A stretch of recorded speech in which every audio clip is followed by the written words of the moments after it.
আপন ভেবে কাউকে মনের সব কথা বলো না। এমন এক সময় আসবে সে তোমাকে তোমার কথা দিয়ে আঘাত করবে। এমন কাউকে নিজের জগৎ বানিয়ে ফেলো না যে কিনা নিজের জগৎ থেকে তোমাকে মুছে দেয়।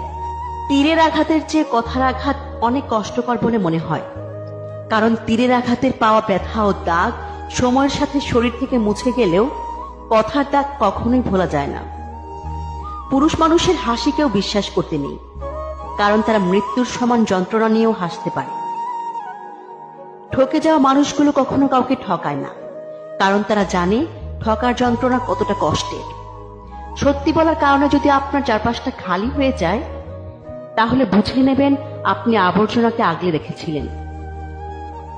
ভরসার হাতটা যতই বিশ্বস্ত হোক না কেন, স্বার্থে আঘাত লাগলে ছেড়ে যেতে সময় লাগে না। যখন ফিল করবেন আপনি কারো কাছে বিরক্তকর হয়ে যাচ্ছেন, তখন নিজ থেকে সরে আসবেন। এটা আপনার দায়িত্ব।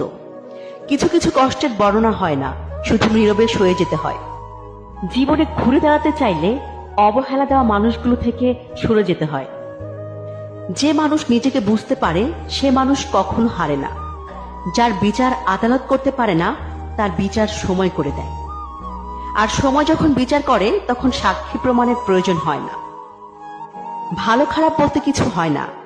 তুমি মানুষের মন রাখতে পারলেই ভালো, আর না রাখতে পারলেই খারাপ।